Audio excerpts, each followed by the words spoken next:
Most wanted विकास दुबे की तलाश में यूपी पुलिस की 100 टीमें लगातार छापेमारी कर रही हैं।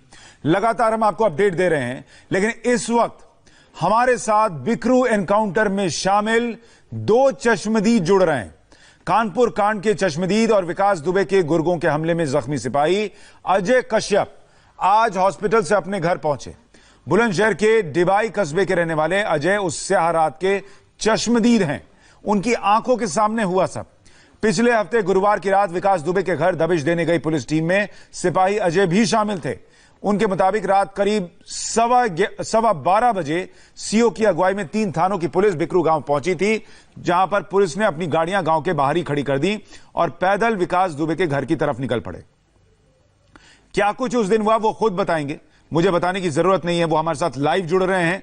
अजय कश्यप बिकरू एनकाउंटर के चश्मदीद हमारे साथ लाइव हैं। कौशलेंद्र प्रताप सिंह जो बिठूर के एसएचओ हैं वो हमारे साथ लाइव हैं, और यूपी के पूर्व डीजीपी विक्रम सिंह हमारे साथ हैं। आप सभी का बहुत स्वागत है। अजय जी, पहले मैं आपसे जानना चाहता हूं, आप थोड़ा विस्तार से बताइए उस दिन वहां क्या क्या हुआ था सर।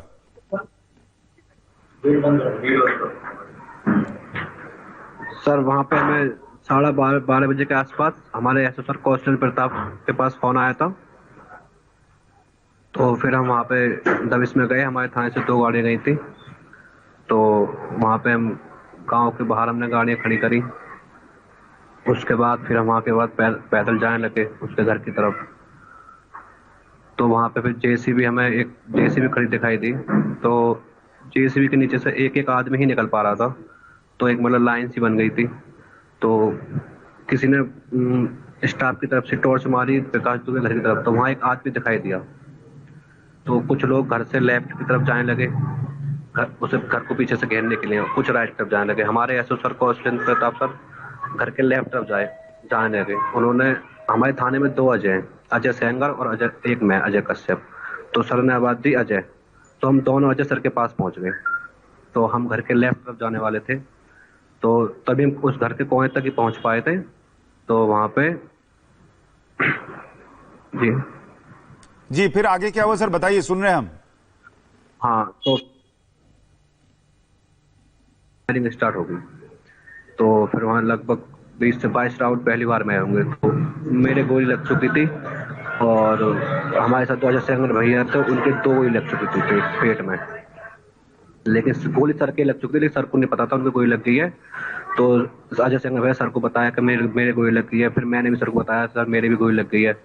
तो हमने एक दीवार की आड़ ली वहाँ पे। तो फिर एसओ सर हमारे साथ थे, उन्होंने एसओ सर ने फायरिंग करी अपनी पिस्टल से। तो कुछ, लेकिन फायर वहाँ कामयाब नहीं हो रहे थे, क्योंकि हम वो बहुत अंधेरे में थे और हम समझ नहीं पा रहे थे फायर आ कहाँ से रहे, और ना ही सर के समझ में आया कि फायर कहाँ से आ रहे हैं। तो सर को एक ट्रॉली की आर्थिक, सर के फिर दिमाग में आया कि हमारी जान बचानी ज़्यादा जरूरी है। तो सर ने हमारी जान बचाने के लिए एक ट्रॉली दिखाई थी, हमें ट्रॉली की आड़ ली। पहले हमारे सर गए, एसओ सर गए कौशलेंद्र प्रताप, वो गए वहाँ पे। फिर उन्होंने हमें बुलाया, हम गए। फिर कोई टूटा सा मकान था वहाँ पे, उस मकान से निकलते हुए फिर एक गली थी। हमें नहीं पता था ये गली पार है या नहीं है, लेकिन हमारा लग था कि वहाँ से हम गली से, वो गली बाहर वाली गली में आके मिल रही थी। अजय जी, जब फायरिंग शुरू हुई, कितनी ताबड़तोड़ फायरिंग हो रही थी? उस तरफ कितने लोग थे? विकास दुबे भी क्या आप लोगों को दिखा? क्या हुआ वो भी थोड़ा और बताइए। नहीं, विकास दुबे हमें नहीं दिखा। एक आदमी छत पे दिखाई दिया था, कंफर्म नहीं है विकास दुबे था या कौन था। उसी को देखकर सब लोग, कुछ लोग लेफ्ट की तरफ जाने लगे थे, कुछ राइट की तरफ घर के, और कुछ गेट की तरफ गए थे। और कितनी फायरिंग हो रही थी सर? फायरिंग बहुत ताबड़तोड़ फायरिंग, लगभग 20 से 22 राउंड तो पहली बार में आए होंगे, और फिर चलती रही लगातार। उसके बाद मतलब हम फिर एक उसमें कोने में खड़े हुए दीवार के। तो फिर हम तीनों खड़े थे। तो सर ने सोचा हम यहाँ पर रुक के फायरिंग करें, लेकिन फिर आवाज आई कि बम फेंको, बम। फिर बम की वजह से हमने सोचा हम यहाँ नहीं बच पाएंगे। लेकिन वो जो आड़ थी वो ऐसी आड़ थी हमारी, वहाँ हम सेफ नहीं थे। तो वहाँ हम साफ, जो जहाँ से विकास दुबे घर से फायरिंग आई थी वहां से हम साफ दिखाई दे रहे थे। अगर वहाँ खड़े होते तो हम, हो सकता है हमारे और भी गोली लगती। क्या बम भी चले गोलियों के अलावा? हाँ, हमने आवाज सुनी थी, वहां से बोला था किसी आदमी ने बम फेंको, बम, ये हमने सुना था। कितने लोग उस तरफ रहे होंगे सर, कोई अंदाजा? अंदाजा नहीं बता सकते क्योंकि सब लोग तितर बितर हो चुके, जिसको जहां आड़ मिली वो वहां जा चुका था। अच्छा, लेकिन जब लेकिन हम आप तीन लोग एक गए साथ सर, तैयारी के साथ गए थे वहां, आप लोगों को जवाबी कार्रवाई करने में क्या दिक्कतें आई? क्या अंधेरा था, क्या हुआ वहां पर? वहां इतना अंधेरा था सर कि हमें ये दिखाई दे रहा कि फायर आ कहां से रहे हैं। बहुत अंधेरा था वहां पर। और वो क्या ऊंचाई से गोली चला रहे थे? हाँ, ऊंचाई से थे और उनकी पहले से प्री प्लानिंग बहुत अच्छी हो चुकी थी। मतलब वो बिल्कुल तैयार थे। हम बिल्कुल अटरेंट हम पे हमला हुआ तो हम गोली लग गई हमारे। अजय जी, आपको कहां पर गोली लगी? मेरे एक हाथ में गोली लगी है और मेरे 8-9 छर्रे लगे हैं जांग में, और एक गोली मतलब वहां से छर्रे हैं और टांग में। तो इसमें फ्रैक्चर हो चुका। आपको जब गोली लगी, शुरुआत में जो भी आप कह रहे हैं, शुरुआत में 20-22 राउंड फायरिंग हुई, उसी में आपको गोली लग गई थी? हाँ, स्टार्टिंग में बिल्कुल फायरिंग स्टार्ट होते ही हम तीनों की गोली लग चुकी थी, लेकिन सर को नहीं पता था कि उनके भी गोली लगी है। सर के भी गोली लग चुकी थी। सर को तो बाहर आके जब हमें हॉस्पिटल ला रहे थे, सर को तब पता चला कि मेरी भी गोली लग गई है। अच्छा, जब ये ताबड़तोड़ फायरिंग हो रही थी और कुछ चीजें आपने सुनी, वो लोग कुछ कह रहे थे, क्या वहां का माहौल बताइए थोड़ा और। हाँ, मैंने ये सुना था कि वहां से किसी आदमी ने बोला मारो मारो बदमाश है, लेकिन यहाँ से किसी स्टाफ ने बोला पुलिस है पुलिस, ये सुना था। और उसके बाद फिर हमें कोने के आड़ में थे, फिर हमने ये सुना था बम फेंको बम। अच्छा उसके अजय बाद जी, हम बड़ी मुश्किल। अजय जी, ये सब कुछ जो हुआ, ये कितनी देर में हो गया?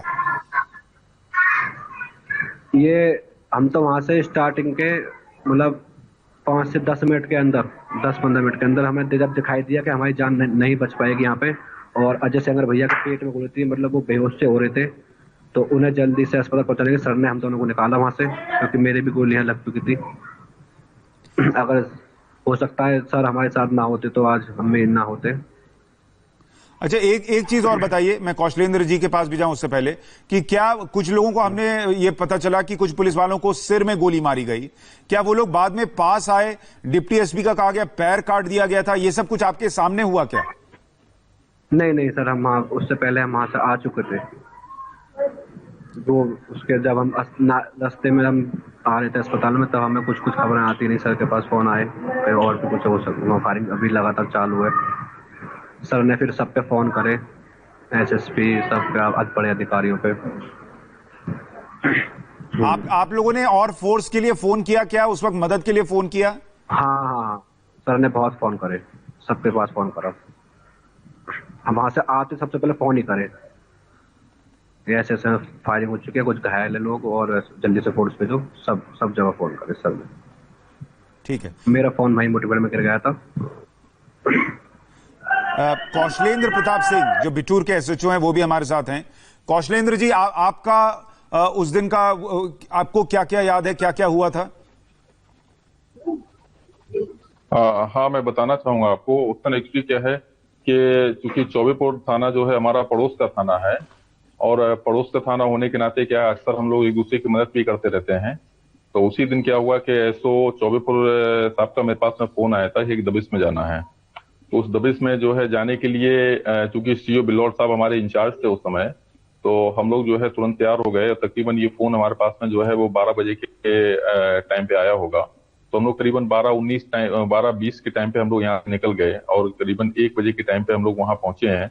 तो जो ही पहुंचे हैं तो गाड़ियां हम लोगों ने थोड़े पहले ही अपनी पार्क कर दी थी, और पार्क करके फिर हम सारा फोर्स जो है, तीनों थानों का फोर्स और सीओ साहब जो है, हम सब लोग पैदल जा रहे थे। पैदल जाते ही रास्ते में जो है हम लोगों को एक जेसीबी खड़ी हुई मिली, क्योंकि उस जेसीबी से निकलने का रास्ता जो था वो इस तरह से था कि एक एक करके ही बंदा निकल सकता था, मतलब लाइन बना के निकल सकता था, एक साथ सारे लोग क्रॉस नहीं कर सकते थे। तो उसी में जो ही हम लोग, क्योंकि मेरे साथ में और सबसे आगे जो है अनूप चौकी इंचार्ज मंदना जो है वो मेरा भाई वो था मेरे साथ में, और उसके पीछे मैं था, और मेरे जो मेरी टीम थी वो लोग थे। तो जैसे ही हम लोग क्रॉस करके गए हैं, तो चूंकि तभी हमें एक विकास दुबे की छत पे हमें दो लोग पहले दिखाई दिए हैं, और 2 लोगों में जैसे देखा कि उन लोगों की नजर जैसे हमारे पड़ पे, तुरंत उनका मूवमेंट होने लगा। तो जैसे मूवमेंट होने लगा तो हमें लगा शायद ये लोग भागने का प्रयास करेंगे।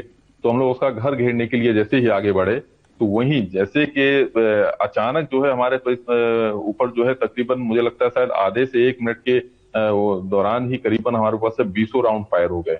और उसी 20 राउंड फायर में जो है हमारे और हमारे साथियों को, जैसे में अजय कश्यप या अजय सेंगर और मुझे लगता है शायद और भी लोग रहे होंगे, हम सब लोगों को एक साथ गोली लग चुकी थी। जिसमें तभी क्या हुआ, चूंकि वहां पे एक दीवार थी, तो उसका सहारा लेकर के मैं, अजय सेंगर और अजय कश्यप, हम तीनों के तीनों अपने आप को सेफ और अटैकिंग मोड में आने के लिए उस दीवार का हम लोगों ने सहारा लिया।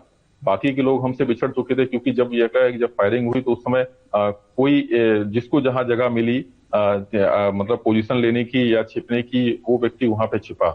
और किसी तरह से जब हम लोग जब छिप गए और छिप करके फिर मैंने वहां से देखा कि कुछ दिखाई दे, तो मुझे तब दिखाई दिया तो एक टूटा सा घर था वहां पे, और टूटे से घर के ऊपर से भी कुछ लोग फायरिंग कर रहे थे। तो उसमें फिर हम लोगों ने जो है, इसमें विकास दुबे और उसका जो है जिसका आज इनकाउंटर हुआ है वो भी उसमें था, और भी लोग थे उसमें, इनको मतलब बाय नेम तो नहीं जानते लेकिन पहचान सकते हैं उनको।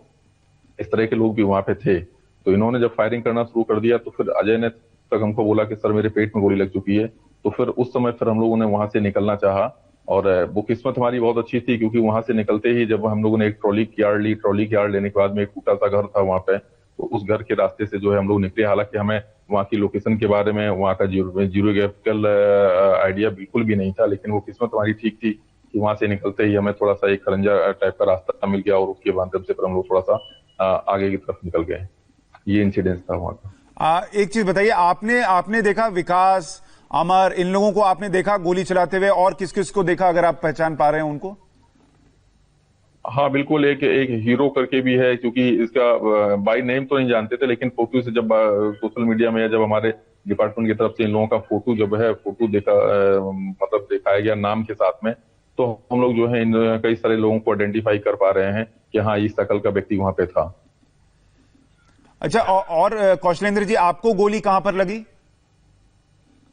हाँ मुझे जो है मुझे टोटल जो है 2 गोलियां लगी थी, जिसमें एक गोली जो है मेरे लेफ्ट रिस्ट में है, और दूसरी जो है मेरे लेफ्ट थाई में है, जिसको ऑपरेट करके निकाल दिया गया है। और एक जो है वो फोरआर्म में भी है, लेकिन वो इतना ज्यादा नहीं था, वो छर्रा था, शायद 312 बोर का छर्रा होगा जो अंदर धंसा था। जब ये गोलियां चल रही थी सर, आपको ध्यान है कौन किस तरफ भागा? जो डिप्टी एसपी थे उनके साथ क्या हुआ, वो आप कुछ देख पाए क्या? देख तो नहीं पाया, लेकिन ये जरूर है, क्योंकि मुझे पता था डिप्टी एसपी साहब जो है वो हमारे से पीछे थे, क्योंकि एक साथ हम लोग नहीं निकल सकते थे। तो निश्चित तौर पे वो, चूंकि जहां पे बाद में अर्ली मॉर्निंग में पता लगा कि जहां पे उनकी हत्या की गई है, तो वो जो घर था वो घर जस्ट हमारे बगल में ही था, पीछे था। तो जो हम लोग आगे थे तो हम लोग आगे की तरफ भागे, और जो लोग वहां पे और जो लोग हमारे पीछे थे वो लोग पीछे की तरफ भागे, मतलब जिसको जहां छिपने की जगह मिले वहां। लेकिन हमारे और उनके बीच में मात्र एक दीवार का, एक किस तरफ मैं था वो दीवार की तरफ से, इससे ज्यादा और कोई अंतर नहीं था। लेकिन बस हमारी जान शायद इसलिए बच सकी क्योंकि वो दीवार के बाद में आंगन पड़ा हुआ था, और आंगन के बाद में छत थी, तो छत से वो लोग फायरिंग कर रहे थे।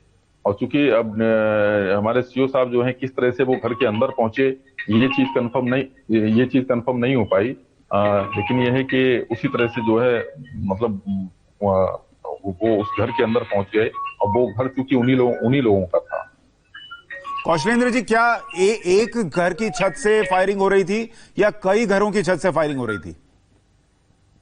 नहीं, कई घरों की छतों से फायरिंग हो रही थी, और जिसमें जो है मुख्य तौर पे जो है एक तो विकास दुबे का घर था ही, और उसके बगल में एक टूटा सा घर था, उसके ऊपर भी लोग थे। मुझे 4 घरों पे तो मैंने देखा, 4 घरों पे तो लोग थे निश्चित तौर पे, और बाकी का हो सकता है इधर उधर भी हो, लेकिन यह है वो नहीं देखे। लेकिन चार घरों पे जो है वो मुझे दिखे हैं।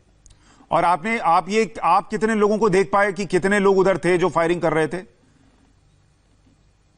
मैंने जो है मतलब कम से कम मुझे आइडिया है कि 15-20 लोग तो रहे होंगे जो इस तरह से मुझे दिखे हैं।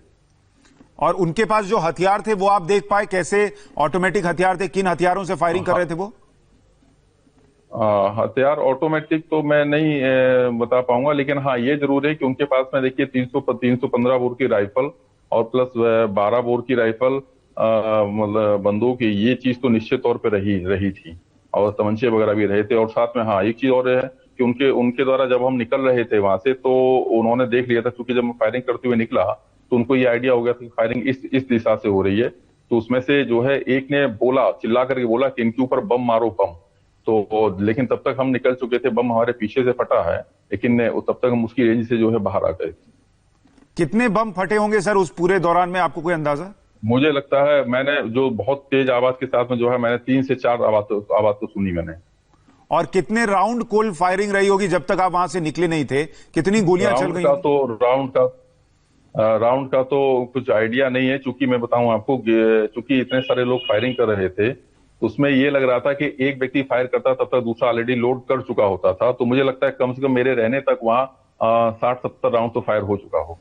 मतलब एक तरीके से कहें अगर लोगों को समझाने के लिए कि ऊपर से गोलियां बरस रही थी आप लोगों पर। हाँ बिल्कुल कह सकते हैं, क्योंकि जिस तरह से गोलियां की आवाजें आ रही थी तो वो बरसना ही कहेंगे, क्योंकि बिल्कुल बीच में गैपिंग नहीं था। एक गोली के बाद में दूसरी गोली जो है तुरंत फायर हो जा रही थी। सर ये जो हुआ, मैं थोड़ा आपकी तैयारी के लिहाज से भी समझना चाहता हूं कि क्या आप लोग तैयारी से तो गए होंगे, लेकिन ऐसा हमला होगा इसकी कल्पना और इसकी तैयारी आप लोगों ने भी शायद नहीं की थी। नहीं, मैं बताऊं आपको, विश्वास मानिए, हमारी कोई इस संबंध में जो है एक ही चीज कहूंगा कि हमें बिल्कुल आइडिया ही नहीं था। अगर ये आइडिया हमें होता, जरा सा भी अगर आइडिया होता कि इस तरह की कोई यहाँ इंसिडेंट घटना हो सकती है, तो शायद कहानी जो है वो एकदम उल्टी होती और जो हमारे 8 लोग शहीद हुए हैं उनके 8 नहीं 16 लोग मारे जाते। आप लोग जब जा रहे थे सर वहां विकास दुबे के घर पर, उससे पहले जब आप लोग एक जगह इकट्ठा हुए होंगे, आप लोगों को इंस्ट्रक्शंस क्या थे? बस यही थोड़ी सी हमारी कमी हो गई कि इंस्ट्रक्शंस हमें नहीं मिल पाए थे। ये चीज का हमें कोई भी आइडिया नहीं मिल पाया था कि एक्चुअली वहां पे कौन है, कैसा है, क्या है। मतलब आप ये सोच के जा रहे थे कि आप उसको अरेस्ट करेंगे और लेकर आ जाएंगे? हाँ, ये सोच के जा रहे थे, और चूंकि मतलब ये चीज सोचना भी नहीं था हमें, तो मात्र इतना था कि चूंकि 124 फुट जा रहे हैं तो जो काम करना है उन्हें, हम तो उन्हें असिस्ट करने जा रहे हैं। इन केस अगर वहां कोई विरोध होता है या कुछ प्रॉब्लम होती है तब हम उसमें असिस्ट करेंगे उसको। मतलब बाकी का सारा वर्किंग जो है उन्हीं का था। सर आपका जो असेसमेंट था, आपको ये लगा था कि ज्यादा से ज्यादा होगा तो लोग विरोध करेंगे कि विकास दुबे को क्यों अरेस्ट कर रहे हैं? बस ज्यादा से ज्यादा यही था, और यही मुझे बोले भी गया था कि ये फोर्स इसलिए है कि अगर हो सकता है कोई वहां का गांव का जो है विरोध करेगा तो उसके लिए है। ठीक है। आप दोनों ने, कौशलेंद्र जी और अजय जी, आप दोनों ने बहुत विस्तार से समझाया है कि उस रात क्या हुआ। पहली बार आप टेलीविजन पर सुन रहे हैं उनके जरिए, उन चश्मदीदों के जरिए जो उस एनकाउंटर में शामिल थे, जो वहां पर थे। ताबड़तोड़ फायरिंग हुई, गोलियां बरस रही थीं, ऐसा लग रहा था आप गिन नहीं सकते थे, एक के बाद दूसरी फायरिंग हो रही थी, और पुलिस को भी अंदाजा नहीं था कि ऐसा माहौल वहां पर हो सकता है। और बम फूटे वहां पर, गोलियां चली हैं। इसकी पूरी एक एक कहानी कौशलेंद्र जी और अजय जी बता रहे हैं। विक्रम सिंह, पूर्व डीजीपी यूपी के हमारे साथ हैं। विक्रम जी, मैं अब जो आपने सुना, आपका जो इतना लंबा करियर रहा है, आपके हिसाब से ये क्या हुआ? अब आप इसको कैसे एनालाइज करते हैं? सबसे पहले मैं अजय और कौशलेंद्र को, पुलिस विभाग के ये शूरवीर हैं, इनके जज्बे को सलाम करता हूं, इनके माता पिता को प्रणाम करता हूं। हम सबको गर्व है कौशलेंद्र पर और अजय पर, और उसी तरह जितने भी वीर हमारे उस मौके पे गए थे। ये मौका वहां पर हमारी कमियां गिनाने का नहीं है। ये सही है जैसा कौशलेंद्र ने कहा कि ये हो सकता है कि हम वहां गए थे और मज़ाहमत यानी पुलिस का विरोध रोकने के बल से पुलिस बल बिल्कुल पर्याप्त था और उनके हथियार पर्याप्त थे। अगर जरा सा भी आभास होता तो ब्लैक कैट कमांडो तो पीएसी जाते, 9 इंच मोटर लगा करके, न रहता बांस न बजती बांसुरी, वहीं ध्वस्त कर दिए गए थे। लेकिन अक्सर ऐसी हम समझते हैं कि असेसमेंट पे कमियां हो जाती, वो तो बात का विषय है।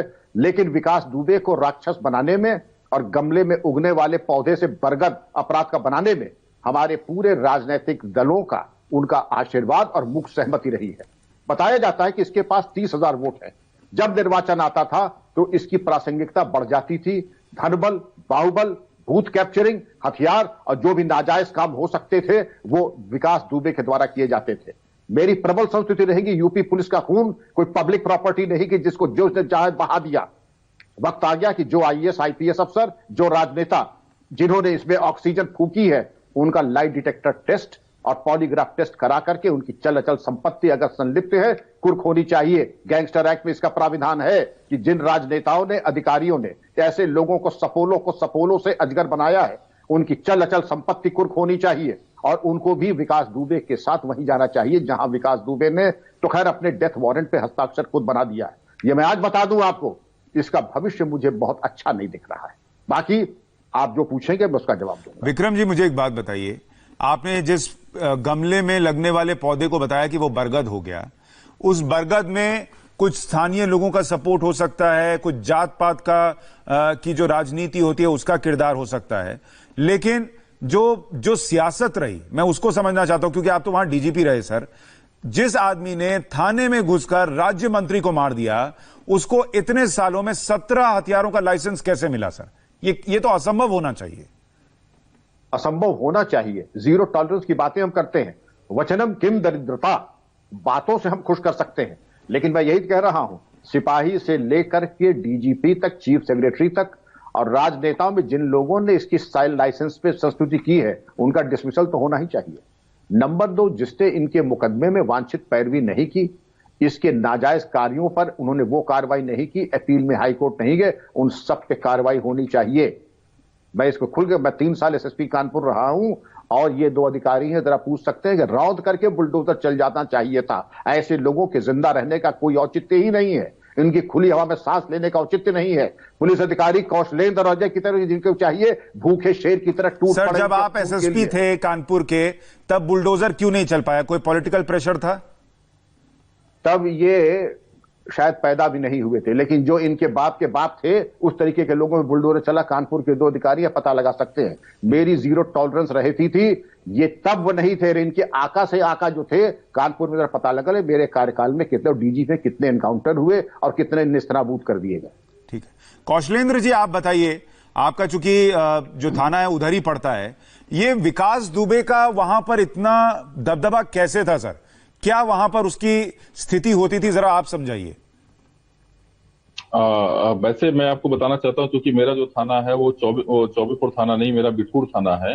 और अभी बिठूर थाना में नियुक्त हुए मुझे करीबन 5-5.5 महीने ही हुए हैं, तो बहुत ज्यादा मैं इसको नहीं जानता था। ये सही है, लेकिन हाँ कभी कभार मैंने नाम सुना था। लेकिन दूसरी चीज एक और बताना चाहता हूँ कि इसमें एक चीज और निकल के आ रही है कि इसने इसके पहले पुलिस के साथ में कभी भी इस तरह का कोई भी मिसबिहेव नहीं किया था, तो शायद पुलिस इस वजह से और अलर्ट नहीं थी।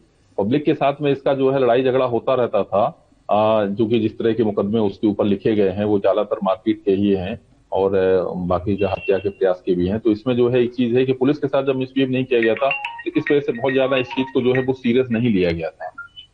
कौशलेंद्र जी एक चीज और बताइए, उस दिन कुछ ये भी कहा जा रहा है कि कुछ लोग जो पुलिस टीम के थे वो पीछे से ही भाग गए, उन्होंने ना एक गोली चलाई ना वहां पर फेस किया इस हमले को। ना, ये कहना गलत है, पीछे से भाग नहीं गए, लेकिन हाँ ये जरूर कहेंगे, क्योंकि मैंने आपको पहले भी बताया है कि जिस समय जेसीबी से क्रॉस कर रहे थे हम लोग, उस समय एक साथ सारे लोग क्रॉस नहीं कर सकते थे, किसी ना किसी को तो ऑलरेडी पीछे रहना ही था।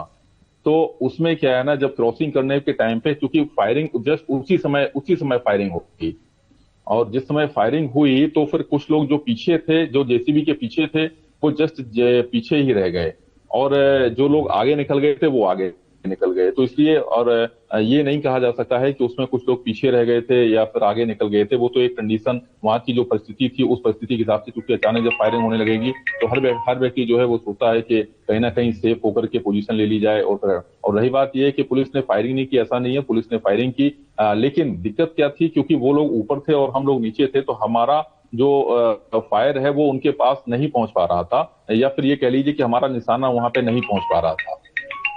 कौशलेंद्र जी, जो मुखबरी का एंगल है कि पहले से वहां जानकारी दे दी गई थी, इस पर आपके पास क्या जानकारी है? जानकारी तो नहीं है, लेकिन हाँ ये जरूर कहेंगे कि जो तैयारी थी उसकी, उस हिसाब से तो इस चीज को डिनाई नहीं किया जा सकता है कि उसे जानकारी नहीं थी, क्योंकि उसने पूरी तरह से, हम लोगों ने तो किसी को कुछ ब्रीफ नहीं किया था, लेकिन उन लोगों ने अपने जो भी उनके साथी थे उनको पूरी तरह से ब्रीफ करके रखा था कि जैसे ही जेसीबी क्रॉस होती है तो उसी समय क्या है ना, सबको क्या करना है ये सब उनको पूरी तरह से पता था। उन्होंने तुरंत क्या है ना, जैसे ही हम लोगों ने जेसीबी क्रॉस किया उन्होंने फायरिंग करना शुरू कर दिया। उससे साफ जाहिर होता है कि उन्हें बताने की जरूरत नहीं थी, उन्हें सिर्फ ये है अपना काम करना था, और कम से कम ये सब तैयारी के लिए कम से कम उसे 2-3 घंटे 4 घंटे पहले ये इन्फॉर्मेशन हो गई थी। किस मीडियम से हुई ये तो मैं नहीं कह सकता, लेकिन कहीं ना कहीं से ये जानकारी उसे हुई थी। देखिए, 2 बातें आपने बहुत अहम कही। एक तो कि उसको जानकारी थी, ये तो अब स्पष्ट है। पहले से थी, तैयारी थी, बहुत सारे लोग एक घर से नहीं अलग अलग घरों की छतों से फायरिंग कर रहे थे और ताबड़तोड़ फायरिंग कर रहे थे। जैसे पुलिस पहुंची है वहां पर उनकी तैयारी ऐसी थी कि बिना रुके गोलियां चल रही थी। और एक दूसरी बात बहुत इंपॉर्टेंट वो ये भी है कि इस पूरे मामले में जो अभी पुलिस का एक्शन है उस पर आप ये कह रहे हैं कि कोई सवाल नहीं उठ सकते। पुलिस ने भी गोलियां चलाई, लेकिन पुलिस जो है वो मुश्किल परिस्थिति में थी, वो ऊपर थे, गोली चलाना, उन पर निशाना लगाना मुश्किल था। हमारे साथ विकास दुबे पुलिस से जो भागा फिर रहा है उस पर जो हम बातचीत कर रहे हैं, यूपीएसटीएफ उसके पीछे, ये आपको पता है। हम विकास दुबे के गांव बिकरू में हुए एनकाउंटर में शामिल यूपी पुलिस के बहादुर कांस्टेबल और एसएचओ से लगातार बात कर रहे हैं। अब हमारे साथ जुड़ रहे हैं बिहार के डीजीपी गुप्तेश्वर पांडे। उनसे हम समझेंगे कि 2 जुलाई की रात और 3 जुलाई की सुबह हुई पुलिस कार्रवाई में पुलिस से कोई चूक हुई क्या, और अब विकास को पकड़ने के लिए क्या रणनीति बनानी चाहिए। गुप्तेश्वर जी, बहुत स्वागत इंडिया टीवी पर आपका। आपका आकलन क्या है सर, जो हुआ, आपके पास जो जानकारी है यूपी की इस घटना को लेकर, आपका अपना लंबा अनुभव है पुलिस में, क्या कोई कमी रह गई उस तैयारी में, या जो वहां हुआ वो क्यों हो पाया? देखिए, ये एक स्ट्रेटजी का मामला है। चूंकि मैं वहां धरातल पर नहीं हूं तो इसलिए मैं बहुत ही जजमेंट नहीं दे सकता हूं कि ये उसमें क्या परिस्थिति थी और कैसे हुआ, कैसे चूक हुई, कहां चूक हुई, कौन जिम्मेदार है, किसने सूचना दे दिया। लेकिन सबसे अहम बात है कि एक अपराधी पुलिस बल पर ताबड़तोड़ पूरी तैयारी के साथ गोलियां चलाने की हिम्मत करता है, तो इसके जड़ में क्या है? इसके जड़ में अपराध की संस्कृति है। क्योंकि अपराधी को हम लोग सामाजिक मान्यता दे करके, सम्मान दे करके, प्रतिष्ठा दे करके, उसको हीरो बना करके उसको ताकत दे देते हैं। एक आदमी ने ट्वीट किया, देखा मैंने, वो फेसबुक पर लिखा कि वो शेर है। तो सर मानिए चाहिए ऐसे लोगों को जो पेशेवर अधिकार अपराधियों को अपना शेर बताते हैं। उनको समाज, अपराधी शेर नहीं होता, ये तो कायर का काम है। जो लोगों पर शेर वो थे जो वहां शहीद हुए हैं, जो अपनी ड्यूटी करने गए थे। तो अपराधियों को जात के नाम पर, धर्म के नाम पर, कौम के नाम पर या दल के नाम पर जब हम समर्थन देते हैं, सामाजिक प्रतिष्ठा देते हैं, उनको हीरो बनाते हैं, उनको शेर कह करके उनकी वंदना करते हैं, तो अपराधी की ताकत बढ़ती है। और यही अपराध की संस्कृति है। इसी ताकत के बल पर वो हिम्मत करता है कि पुलिस पर गोलियां झोंक दे। ये बहुत ही चिंता की बात है। हमारे 8 पुलिस के भाई वहां शहीद हुए हैं। अपराध की संस्कृति को उखाड़ना होगा, इसके बिना कोई उपाय नहीं है। और ये पुलिस अकेले काम नहीं कर सकती। सारे आप जैसे वरिष्ठ पत्रकारों को, बुद्धिजीवियों को, साहित्यकारों को, सामाजिक कार्यकर्ताओं को, राजनीतिक कार्यकर्ताओं को, सबको मिल करके और हम लोगों को इस लड़ाई को लड़ना होगा कि अपराधी को लोग अपराधी समझें, उसको हीरो न बनाएं। लोक जागरण करना होगा, तभी अपराध की संस्कृति समाप्त होगी। हर जात का आदमी अपने अपने जात के बड़े बड़े अपराधी को अपना हीरो बना ले तो समाज का क्या भविष्य होगा, ये देश क्या होगा? फिर तो किसी दिन ऐसे अपहरण करने वाले और हत्या करने वाले, चोरी करने वाले, डकैती करने वाले पेशेवर अपराधी जाकर के लाल किला पर तिरंगा फहराने लगेंगे। नाश हो जाएगा समाज का। और जो जात, जो सर, लेकिन सर मैं आपकी बात से इत्तेफाक रखता हूं। अपने जात मैं खुद बिहार से हूं, बिहार में भी जात पात की पॉलिटिक्स चलती है सर। लेकिन ये जात पात को लेकर आप सिर्फ लोगों को कहेंगे या नेताओं को कहना होगा सर? क्योंकि नेताओं का संरक्षण नहीं होगा तो ये कैसे संभव है कि ये आदमी जो है वो इतनी हिम्मत कर ले कि वो पुलिस पर गोली चला दे? भाई पब्लिक का क्या है सर, वो तो किसी दूसरे नेता को भी जिता रही है जिसकी जाति नहीं देख रही। लेकिन अगर आप नेता करेगा, अगर उसको इतनी पावर दे देगा तो पब्लिक तो डर के मारे भी करेगी। आपका कहना ठीक है। इसी को कहते हैं अनहोली नेक्सस, जिसमें कुछ चुने हुए राजनेता होते हैं, कुछ पुलिस के, प्रशासन के, शासन के लोग होते हैं और अपराधी होते हैं। इसी को तो कहते हैं अपराधियों का, नेताओं का और ये पुलिस का अनहोली नेक्सस, अपवित्र गठबंधन। इसी को तो अपराध की संस्कृति कहते हैं। अपराध की संस्कृति का मतलब ये नहीं है, यही है। तो इसलिए हम ये नहीं कहते हैं, इसमें जो लोग इस अपराध की संस्कृति की जड़ को सींच रहे हैं, अपराधी को समर्थन दे करके, चाहे वो पुलिस के लोग हों, चाहे नेता लोग हों, चाहे सामाजिक कार्यकर्ता, कोई भी व्यक्ति, वो समझिए कि वो दोषी है। इसलिए लोक जागरण का काम करना पड़ेगा, जनता को ये समझाना पड़ेगा। और ये काम आप जैसे लोग कर सकते हैं।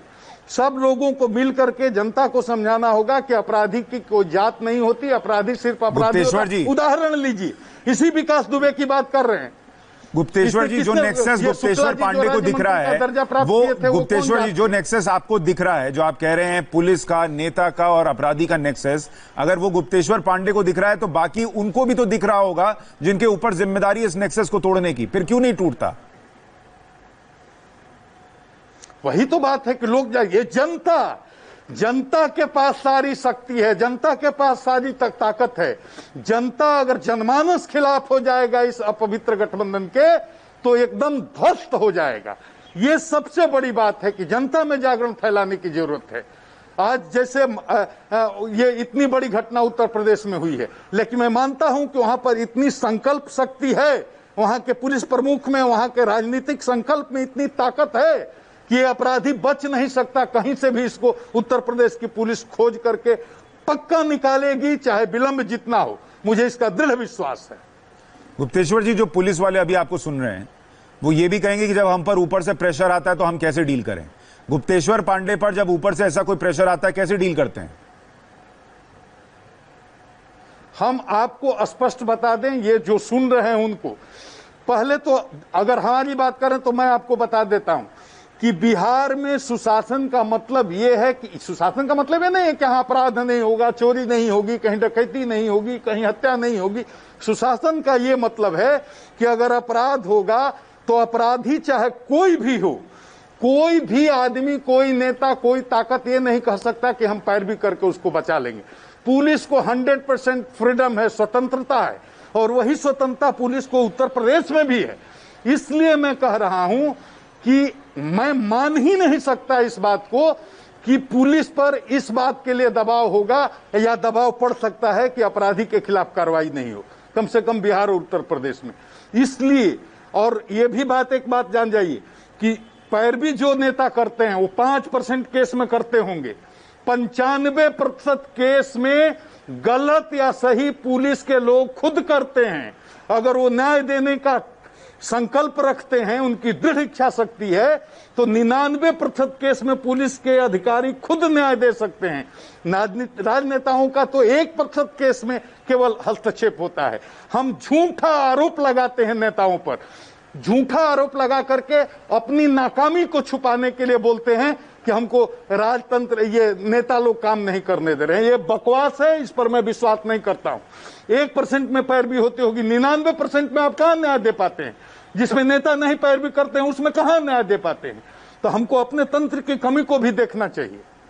कौशलेंद्र जी भी हमारे साथ हैं, से नहीं होगा। जो बिठूर के एसएचओ हैं। कौशलेंद्र जी, जो अभी बिहार के डीजीपी गुप्तेश्वर पांडे कह रहे हैं, मैं आपका अनुभव समझना चाहता हूं, क्या ये जात पात का फैक्टर वहां भी है? क्या आपको लगता है जो विकास दुबे कांड में मुखबरी हुई, जो वहां पर लोगों का सपोर्ट उसे मिला, उसमें भी ये जात पात का फैक्टर रहा? मैं इसके बारे में कहना चाहता हूं, देखिए कि पब्लिक का सिविलियन तो हो सकता है जात पात की वजह से जो है वो मोटिवेट हो सकता है, लेकिन मैं और अपने फोर्स की तरफ से मैं आपको ये चीज कहना चाहता हूं कि मेरा फोर्स कभी भी इस तरह से जात पात की राजनीति में या जात पात को कभी सपोर्ट नहीं करता है। जो व्यक्ति क्रिमिनल्स है तो वो व्यक्ति क्रिमिनल्स है, हम लोग सबको उसी नजर से देखते हैं जो व्यक्ति जैसा है। और रही बात ये कि मैं बिहार डीजीपी साहब का इसमें बहुत मतलब बताना चाहूंगा कि बिल्कुल सही कहा साहब ने, क्योंकि वास्तव में जो राजनीतिक व्यक्ति हैं वो बहुत ज्यादा पैरवी नहीं करते हैं, वो पैरवी करते भी हैं तो बहुत छोटी छोटी चीजों में करते, मात्र ये कहते हैं कि इसको मैं भेज रहा हूं, इसको जरा दिखवा लीजिएगा, लेकिन कभी भी मतलब गंभीर अपराधों में कभी ये नहीं कहते हैं कि आप इसको छोड़ दीजिए। वो लोग कभी भी इस तरह की चीजें नहीं कहते हैं। ये बिल्कुल साहब का कहना एकदम से सही है। अजय जी, आपका अनुभव क्या है? ये जो जात पात का फैक्टर आप पर, इसका दबाव होता है क्या? सर, अभी हमें बिल्कुल नई वाली भर्ती के 2019 बैच के, तो मैं अभी 4-5 महीने हुए कानपुर पोस्टेड, तो मैं तो कुछ ऐसा नहीं।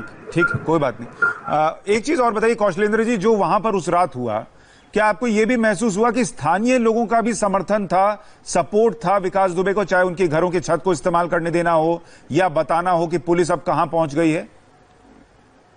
नहीं, बिल्कुल ये चीज मैं कहूंगा, क्योंकि ये चीज मुझे बाद में एहसास हुआ वहां पे, क्योंकि गांव में जब हम लोग एंट्री किए थे तो गांव में कोई व्यक्ति जो है वो नजर नहीं आ रहा था। रात जरूर थी, लेकिन फिर भी चूंकि सर्दियों गर्मियों का टाइम होने के कारण कई बार गांव में लोग अपना बाहर सोते हैं, लेकिन वहां पे उस दिन का हमें ऐसा कुछ भी नहीं समझ में आ रहा था। तो ये निश्चित तौर पे ये कहा जा सकता है कि उस समय गांव का पूरी तरह से उन लोगों को सपोर्ट था। और नहीं तो अगर ऐसी कोई तैयारी हो रही थी तो अगर वास्तव में कोई सपोर्ट ना करता तो वो पुलिस को भी इंफॉर्मेशन कर सकता था कि इस तरह की चीजें यहाँ पे एक्टिविटी यहाँ पे की जा रही है, तो जिससे कि हम लोग थोड़ा सा प्रिपेयर हो जाते। यानी गांव वालों को पता था कि कुछ बड़ा होने वाला है, इसलिए घर में रहो, ये उनको सूचना थी। क्योंकि सर 30-40 लोगों को इकट्ठा करके और से उनको मोटिवेट करना इतना इजी काम नहीं है, वो भी पुलिस के खिलाफ मोटिवेट करना ये बहुत बड़ी बात है। और इसके लिए क्या है ना, जब तक सारे लोगों का सपोर्ट नहीं होगा तब तक लोग मोटिवेट नहीं होंगे, क्योंकि उनको सपोर्ट भी वहीं से मिला ना, जब पूरे गांव के लोग, मतलब मैं कहूंगा कि करीब 80 to 90% लोग जब एक तरफ हो जाएंगे तो फिर जो उसमें गांव में रहने वाले लोग वो कहेंगे ठीक है, जब पूरा गांव कह रहा है तो ठीक है, चलो हम भी सही है। क्योंकि नेशनलिटी जिस तरह से देश के प्रति लोग मतलब उनके अंदर जो है वो नेशनलिटी रहती है, उसी तरह से लोग गाँव के प्रति अपने गाँव के प्रति लोगों के अंदर होगी।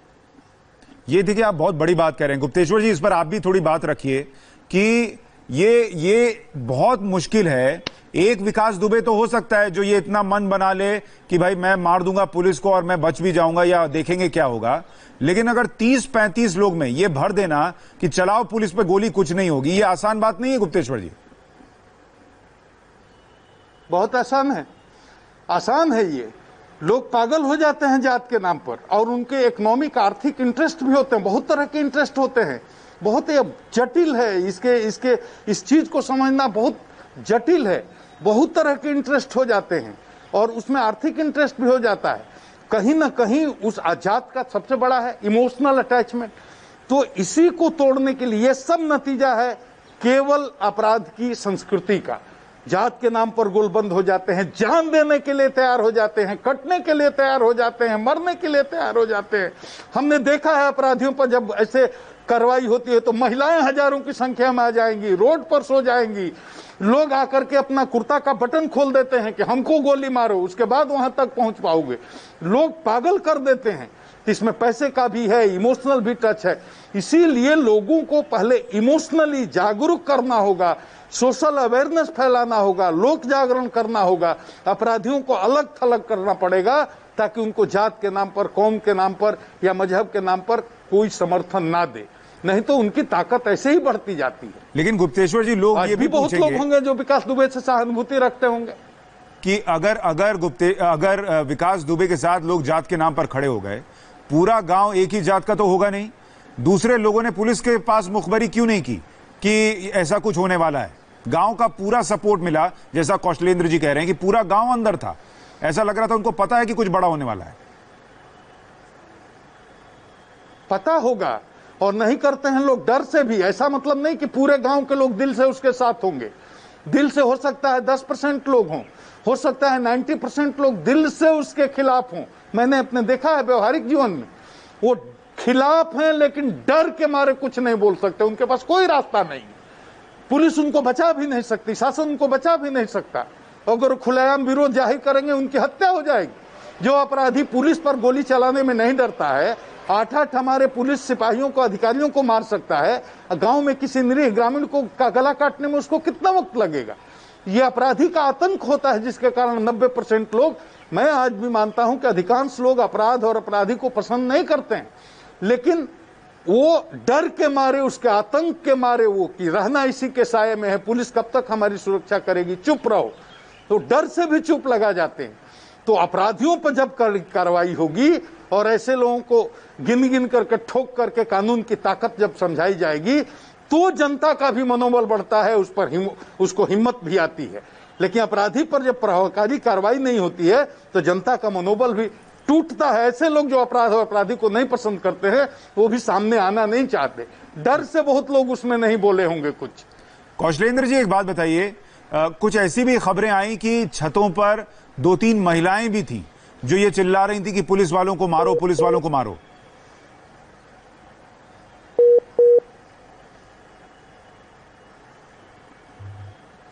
हेलो कौशलेंद्र जी, आपको आवाज आ रही है? हाँ आ रही है, बताएं। कौशलेंद्र जी, क्या ऐसा हुआ था, क्योंकि कुछ ऐसी खबरें आई कि कुछ छतों पर महिलाएं भी थीं, 2-3 महिलाएं जो ये चिल्ला रही थी कि पुलिस वालों को मारो, पुलिस वालों को मारो, ऐसा हुआ था क्या? महिलाओं की आवाज तो मैंने नहीं सुन पाई, क्योंकि हो सकता है कि ये जब ये सेकेंड राउंड हुआ है फायरिंग का, मतलब हमारे निकलने के बाद में अगर हुआ होगा तो फिर जानकारी नहीं है, चूंकि लेकिन जब तक हम लोग वहां पे थे तो उस समय तक तो महिलाओं की आवाज मुझे नहीं सुनाई। और अजय जी, आपने कुछ ऐसा सुना हो?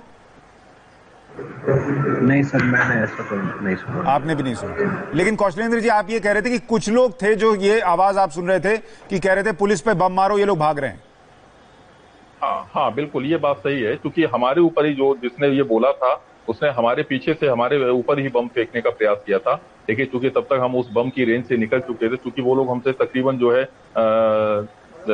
40 से 50 मीटर रहे होंगे, इतने दूर से वो मेरे ऊपर फायरिंग कर रहे थे। तो उन्होंने जब बम फेंका है, लेकिन तब तक चूंकि हम लोग निकल गए थे, तो इसलिए बम का इफेक्ट जो है हम लोगों के ऊपर नहीं आया है। अच्छा कौशलेंद्र जी, आपकी टीम में कितने लोग थे? कुल कितने पुलिस वाले गए थे और क्या क्या हथियार आप लोग लेके गए थे? हाँ, मैं अपने थाने से जो है 10 लोगों को लेकर के गया था। 10 लोगों में जिसमें एक ड्राइवर हो गया, यानी कि 9 लोग जो थे वो हमारे वर्किंग लोग थे, मतलब जो दबिश में जा रहे थे ड्राइवर को छोड़ करके। बाकी की 9 लोगों में जो है हमारे पास में, मेरे पास में एक ग्लॉक पिस्टल थी, और मेरे चौकी इंचार्ज हैं अनूप सिंह, उनके पास में एक 9mm पिस्टल थी, और हमारे 2 हमराइयों के पास में AK-47। तो इस तरह से टोटल हमारे पास में 10 लोगों में, मतलब 9 लोगों में देखा जाए तो 4 हथियार थे। 4 हथियार थे। और जो वहां के थाने के लोग थे, उनके पास, उनमें कितने लोग थे और उनके पास क्या हथियार थे? उनके पास भी रहे होंगे, लेकिन वो मैं बता नहीं सकता, लेकिन लगभग हमराइयों के पास में, सभी के पास में असला रहते हैं, और जो इंचार्ज होता है उसके पास में भी पिस्टल वगैरह कुछ ना कुछ तो होगा ही। तो मुझे लगता है अगर उनके यहाँ भी अगर 10 लोग होंगे तो तकरीबन 4-5 हथियार तो उनके पास भी रहे होंगे। तो अगर हम इसको कैलकुलेट करें, उनके अगर 30-35 लोग हथियार से लैस थे, तो आप लोग करीब 20 लोग थे जिनके पास 10 हथियार थे। हाँ बिल्कुल। मतलब 30-35 के मुकाबले 10 हथियार से हम लड़ाई लड़ रहे थे उस वक्त। नहीं 10 तो नहीं कहेंगे, हमारे पास में हथियार और भी हो सकते हैं, क्योंकि 4 हमारे पास में थे, तो उस तरह से 3 थानों का फोर्स था, तो तकरीबन जो है 15 हथियार तो होंगे ही हमारे पास। मतलब 15 बनाम 35 का मुकाबला चल रहा था। हाँ, तकरीबन ये कह सकते। ठीक है। एक बात और बताइए कौशलेंद्र जी, जब आप वहां से भागे या आप जब वहां से निकले, उसके बाद क्या हुआ?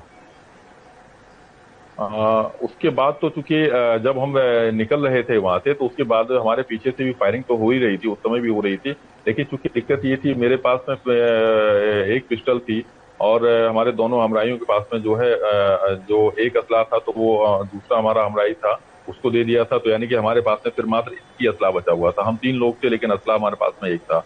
तो चूंकि जिसमें क्या है ना, जब हम वहां से निकले हैं तो कवर फायर करते हुए हमारे पास में जो राउंड थे वो भी लगभग खत्म हो चुके, मतलब शायद 1-2 राउंड ही बचा होगा हमारे पास में। तो उसमें हमारे पास में कुछ भी ऐसा नहीं बच रहा था जिसकी वजह से हम उनका मुकाबला कर पाते। अच्छा, दूसरी तरफ ये है कि अजय सेंगर जो हमारे साथ में था, उसको पेट में चूंकि गोली लग चुकी थी, 2 गोली लगी थी, उसको सीवियर ब्लीडिंग हो रही थी। तो उसके द्वारा जब मैं बार मुझसे आ गया कि सर मुझे गोली लग गई है, तो फिर मुझे लगा कि इस समय चूंकि हम इनसे एक खाली हाथ मुकाबला करना भी हमारे लिए मुश्किल है, और साथ में इधर हमारे साथ में इसकी जान बचाना भी है, तब मैं वहां से निकला हूँ। अजय जी, चूंकि आपको गोली लग गई थी, क्या एक बार भी ये ख्याल आया कि आज बचना मुश्किल है? बहुत, मतलब हमें लगा बहुत ज्यादा मुश्किल है बचना, 0.1% चांस भी ना लग रहे थे बचने के।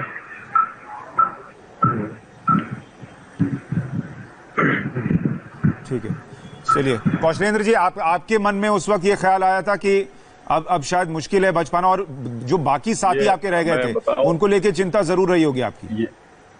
नहीं, चिंता इतनी थी कि अगर मतलब मेरा अभी भी मेरे सेल में जो कॉल की डिटेल्स पड़ी हुई हैं कि जैसे ही मैं वहां से निकला हूं तो सबसे पहले मैंने अपनी टीम के लोगों को ही फोन करना स्टार्ट किया, जिसमें कि एक हमारा जो कांस्टेबल राहुल, जो मेरे साथ हमेशा साई की तरह रहता था, उसको सबसे पहले मैंने फोन लगाया है। तो उसको मैंने फोन लगाया, लेकिन उसका फोन पिक नहीं हुआ। तो पहले मुझे लगा कि हो सकता है शायद इसलिए पिक ना हो रहा हो कि क्योंकि फोन अगर उठाएगा तो लाइट जल जाएगी, वो लाइट जल जाने की वजह से उनकी लोकेशन जो है वो लोग ट्रेस कर सकते हैं। तो मैंने थोड़ा सा वेट किया, उसके बाद फिर हमारा एक कांस्टेबल जितेंद्र था, उसको भी मैंने फोन किया, उसने भी फोन नहीं उठाया। फिर कुछ देर मैं फिर से बार फोन करता रहा, लेकिन किसी ने फोन उठाया नहीं। तो तो उसके आने फिर थोड़ी देर बाद फिर मेरी अनूप से जरूर बात हुई। अनूप को मैंने फोन किया तो अनूप ने कहा कि सर मैं अभी यहाँ पे बैठा हुआ हूँ, लेकिन बैकअप भेजिए बैकअप, क्योंकि जैसे बैकअप भेजने के लिए तो ठीक है सर।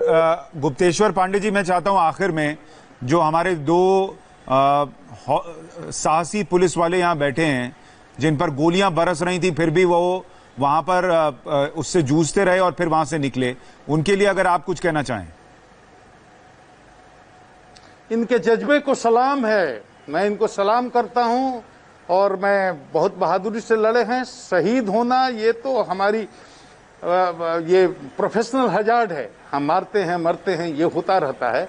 इनको अपना मनोबल बनाए रखना चाहिए और अपराधियों के खिलाफ, अपराध की संस्कृति के खिलाफ कभी भी उत्तर प्रदेश पुलिस का झंडा झुकना नहीं चाहिए। हम बिहार की पूरी फौज के साथ, पूरे पुलिस वालों के साथ आपकी इस अपराध और अपराध की संस्कृति की विरुद्ध लड़ाई में पूरी ताकत के साथ आपके साथ हैं। जब भी उत्तर प्रदेश पुलिस को जहां जरूरत होगी बिहार पुलिस उनका सहयोग करेगी, समर्थन करेगी। चलिए, बहुत बहुत शुक्रिया गुप्तेश्वर जी हमारे साथ जुड़ने के लिए। कौशलेंद्र जी, अजय जी, आप दोनों को सलाम है, जिस जज्बे से आप लड़े उस दिन, आप दोनों का भी बहुत बहुत धन्यवाद। फिलहाल हम एक छोटे से ब्रेक के लिए रुक रहे हैं। ब्रेक के उस पार देखिए विकास दुबे से जुड़ी एक और बड़ी खबर।